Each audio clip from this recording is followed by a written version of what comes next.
नमस्कार मित्रों, आज हम आपको सुनाने जा रहे हैं शीतला सप्तमी व्रत की अद्भुत कथा, जो न केवल हमें माता शीतला की महिमा बताती है बल्कि यह भी सिखाती है कि साफ सफाई और भक्ति का हमारे जीवन में कितना महत्व है। बहुत समय पहले की बात है। एक नगर में राजा विराट का शासन था। वह अपनी प्रजा का बहुत ध्यान रखते थे, लेकिन उनकी रानी बहुत अहंकारी थी। उन्हें अपने धन का, अपने वैभव का अत्यधिक अहंकार था।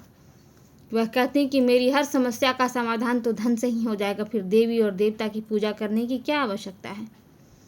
उनके राज्य में हर साल शीतला सप्तमी पर माता की पूजा की जाती थी, लेकिन रानी ने इस पूजा को अंधविश्वास कहकर बंद करवा दिया। उन्होंने मंदिर भी बंद करवा दिया और सभी को माता शीतला की पूजा करने से रोक दिया। रानी के आदेश के कुछ ही दिनों बाद नगर में भयंकर महामारी फैल गई। बच्चे, बूढ़े, युवा सभी को चेचक होने लगा। लोग तड़पते रहे, मगर कोई उपाय नहीं सूझा। कोई दवा नहीं काम कर रही थी। राजवैद्य हार गए। बाहर के लोगों को बुलाया गया, वो भी इलाज नहीं कर पाए। तब राजा ने स्वप्न में देखा कि माता शीतला क्रोधित हैं और कह रही हैं, जब तक मेरी पूजा नहीं होगी तब तक यह कष्ट भी दूर नहीं होगा। राजन, सुबह होते ही राजा ने यह स्वप्न रानी को सुनाया। रानी को अपनी गलती का भान हुआ और उन्होंने तुरंत माता शीतला की पूजा करने का निर्णय लिया। नगरवासियों को बुलाया गया, मंदिर खुलवाया गया और शीतला माता के मंदिर में पूजा शुरू हुई।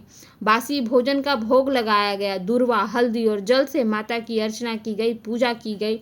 जैसे ही माता को भोग लगाया गया, नगर में महामारी थमने लगी। जो लोग बीमार थे वे धीरे धीरे ठीक होने लगे। रानी की आंखों से आंसू बहने निकले। उन्होंने संकल्प लिया कि वे हर साल इस व्रत को करेंगी। इस कथा से हमें दो मुख्य बातें सीखने को मिलती हैं कि माता शीतला की पूजा करने से रोग दूर होते हैं। स्वच्छता और बासी भोजन ग्रहण करने से शरीर की गर्मी संतुलित रहती है और माता शीतला भी प्रसन्न होती हैं। अब जानते हैं कि शीतला अष्टमी की पूजा या शीतला सप्तमी की पूजा कैसे करनी है। माता शीतला की प्रतिमा को हल्दी और जल से स्नान कराइए।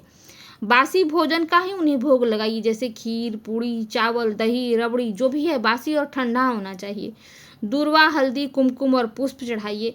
माता की कथा का श्रवण कीजिए, आरती कीजिए, भजन कीजिए, शीतलाष्टक का पाठ कीजिए, शीतला चालीसा का पाठ कीजिए।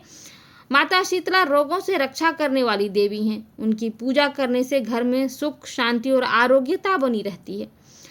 यह कथा आपको प्रेरणादायक लगी हो तो जय माता शीतला लिखकर कमेंट कीजिएगा और अपने परिवार एवं मित्रों के साथ साझा कीजिएगा। 21 मार्च को है शीतला सप्तमी और 22 को है शीतला अष्टमी। ये दोनों ही दिन माता शीतला की पूजा के लिए है, तो इस पूजा का लाभ उठाइए, माता शीतला की कृपा पाइए।